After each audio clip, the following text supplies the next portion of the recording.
Ankita Robin and welcome to SG Global News. From the Pope's surprise appearance at the inauguration of the Jubilee of Youth, delighting over 120,000 young Catholics, to the disruption of Holy Mass by pro-Palestinian protesters in Paris, we have many stories to cover.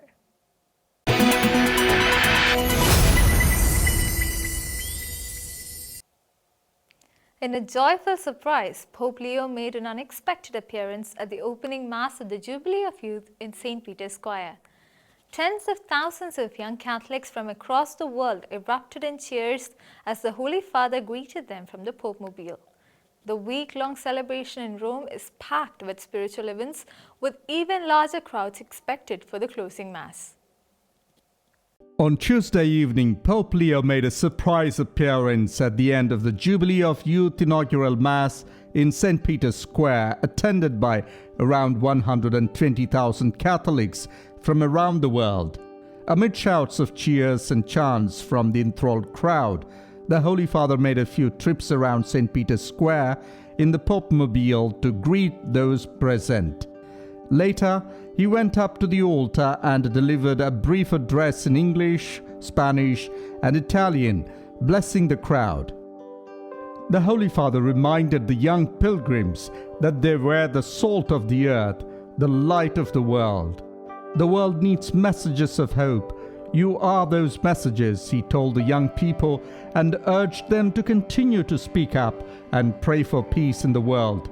After the blessing, the pontiff wished the young pilgrims a good week in Rome and invited them to gather again on August the 2nd and 3rd for the vigil and Mass of the Jubilee of Youth at Tor Vergata. Several workshops, conferences, exhibitions, guided tours, concerts, Eucharistic adoration, and celebration of sacraments have been organized for the youth attending the Jubilee in Rome. The young pilgrims will also have the opportunity to venerate a first-class relic of Blessed Carlo Acutis and the incorrupt body of Blessed Pier Giorgio Frassati this week. According to Vatican News, about 500,000 youth are expected to gather for Sunday's closing Mass for the Jubilee for Youth. On Wednesday morning, Russia's Kamchatka province was struck by a monumental 8.8 magnitude earthquake. The strong aftershock caused powerful waves which are expected to hit different parts of the Pacific region. No casualties have been reported so far. A massive 8.8 magnitude earthquake has struck Russia's Kamchatka province, triggering a huge tsunami wave that is expected to impact certain regions in the Pacific. The tsunami, which originated in the Caspian Sea, first affected the Russian Kuril Islands before the waves reached the Japanese archipelago. After the waves struck Japan, the Japan Meteorological Agency issued a tsunami advisory and upgraded the expected wave height from 1 meter to 3 meters. Japanese fire and emergency services immediately sprang into action, evacuating residents along the coastal regions. Japan Railways temporarily suspended some services as a precaution. So far, no media outlet has reported any loss of life, but visuals of the waves ravaging the island are circulating. The U.S. National Tsunami Warning Center issued a tsunami watch for the Pacific coastlines of California, Oregon, Washington, and Alaska, including certain parts of Canada, such as British Columbia and Newfoundland.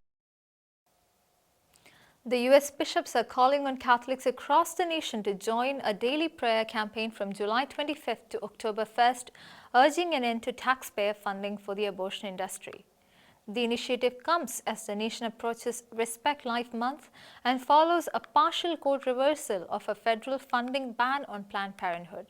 Led by Archbishop Timothy Broglio and Bishop Daniel Thomas, the campaign invites the faithful to pray for the protection of unborn life, invoking the intercession of Saint Joseph. The U.S. bishops have invited Catholics nationwide to join a daily prayer campaign from July 25th to October 1st to end taxpayer funding of the abortion industry. October 1st marks the beginning of Respect Life Month in the United States. The campaign is led by Archbishop Timothy Broglio, President of the United States Conference of Catholic Bishops, and Bishop Daniel Thomas, Chair of the USCCB's Committee on Pro-Life Activities. The bishops wrote in a press release that history was made when Planned Parenthood and other big abortion businesses were banned from receiving federal Medicaid dollars for 1 year.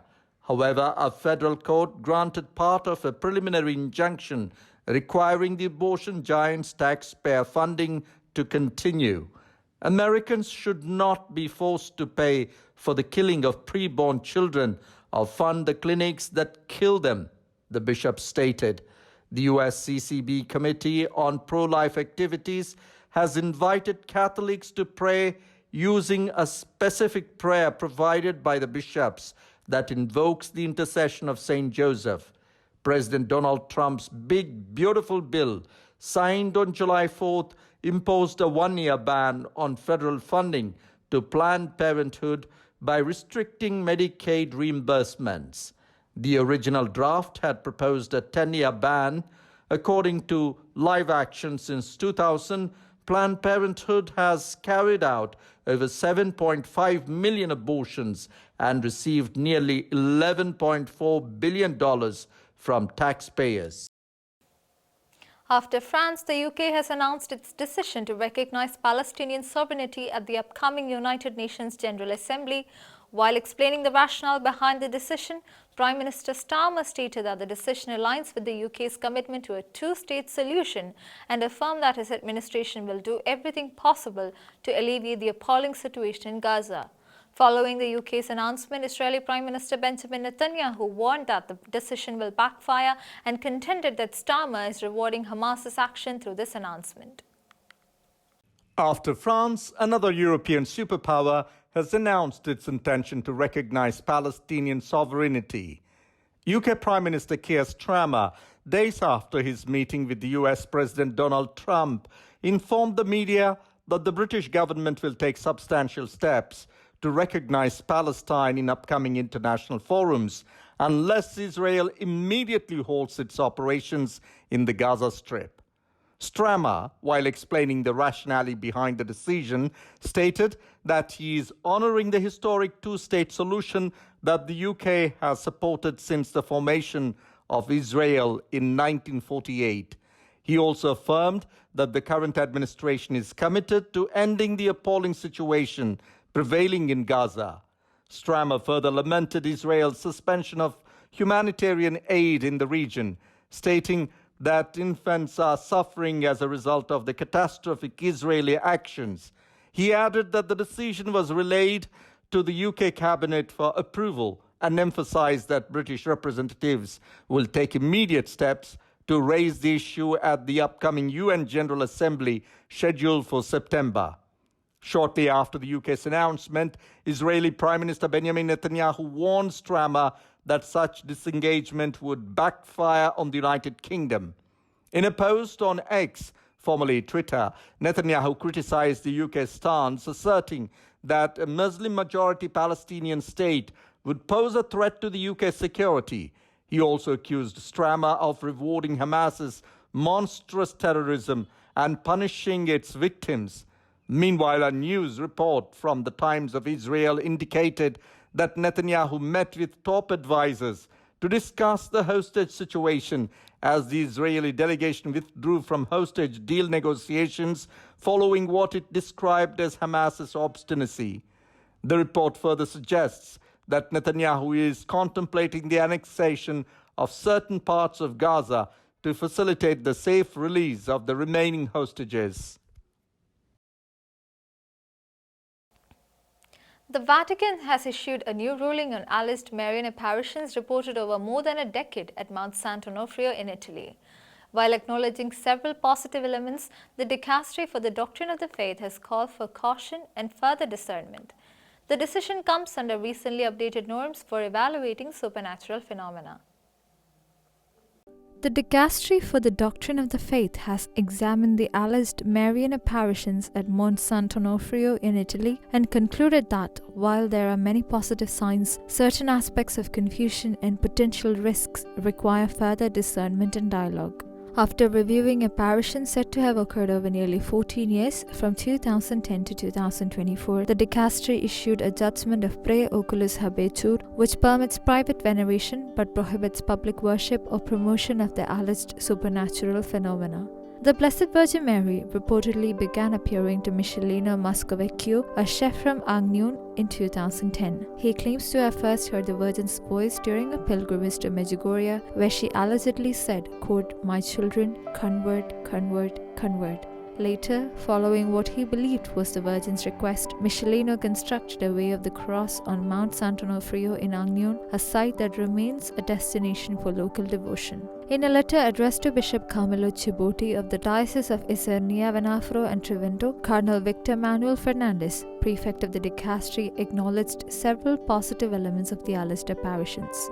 These include the unexpected and unprovoked nature of the manifestations, the alignment of the messages with the gospel, frequent appeals to the Holy Spirit, emphasis on charitable acts, and the constant reference to the fundamental pillars of sanctification, the Word of God, the Eucharist, and reconciliation. However, the Vatican expressed concern about disobedience by some clergy who disregarded the local bishop's prohibition of public worship linked to the phenomenon. The dicastery also noted potential theological confusion, particularly regarding the nature of the relationship between the souls of the deceased and the Church on earth, urging a period of vigilance. As a result, the dicastery has prohibited public worship, including liturgical celebrations at sites associated with the apparitions, public pilgrimages, the dissemination of the alleged messages, and any organized accommodations for pilgrims. Nonetheless, private devotion, personal visits, and small-scale pilgrimages are permitted. This decision was made in line with the new guidelines for evaluating supernatural phenomena titled Norms for Proceeding in the Discernment of Alleged Supernatural Phenomena, issued by the dicastery on May 17, 2024.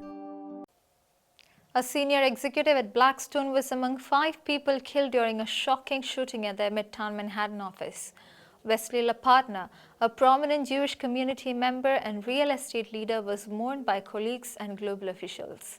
The incident, which unfolded Monday afternoon, prompted Blackstone to close its New York office as investigations continue. Wesley LaPartner, a senior managing director at Blackstone International Company, was among 5 victims killed when a gunman went on a shooting rampage in Midtown Manhattan at 345 Park Avenue on Monday afternoon, according to the Jerusalem Post and social media reports. She led Core Plus Real Estate and served as CEO of the Real Estate Income Trust of Blackstone International Company. She was also an active member of the Jewish community in New York City, holding board positions with the UJA Federation and the Abraham Joshua Heschel School. Blackstone described her as a beloved colleague in a company statement. In a memo to staff, the top leadership at Blackstone called it the worst day in its 40-year history. The office was closed on Tuesday. Michael Kotler-Wunsch, Israel's envoy for combating anti-Semitism, expressed grief on X, calling LaPartner an incredible, dedicated and beloved leader. LaPartner joined Blackstone in 2014 following a stint at Goldman Sachs. She was a Yale graduate and is survived by her husband and family. A holy mass at a prominent Paris church was disrupted by a group of pro-Palestinian activists over the weekend. The unexpected intrusion took place during a solemn moment of worship. Church authorities have since spoken out, calling the act deeply disrespectful. Pro-Palestinian activists disrupted a holy mass at a Catholic parish in Paris last Saturday. The protesters, wearing keffiyehs and carrying images of victims in Gaza, entered the Madeleine Catholic Church in the 8th arrondissement and read out a statement calling for an end to what they described as genocide in Gaza. The disruption took place during the 6 p.m. Mass as around 15 protesters gathered, unveiled their keffiyehs and posters, and denounced what they call the silence of French Catholics on the Israel-Hamas conflict. Parishioners quickly responded to the intrusion, and parish priest Monsignor Patrick Chauvet intervened to evacuate the activists. Monsignor Chauvet firmly told them that the church was not the Chamber of Deputies and asked them to leave immediately. In an interview with Tribune Chrétien, Monsignor Chauvet described the event as more than just a disruption, calling it a real blasphemy that occurred in the middle of the distribution of the Eucharist. They seem to be mocking the central moment for Christians, he said. According to local media, Monsignor Chauvet is in the process of filing a legal complaint against the activists for disrupting the Holy Mass. That's all for today. Until we meet again, God bless and thank you.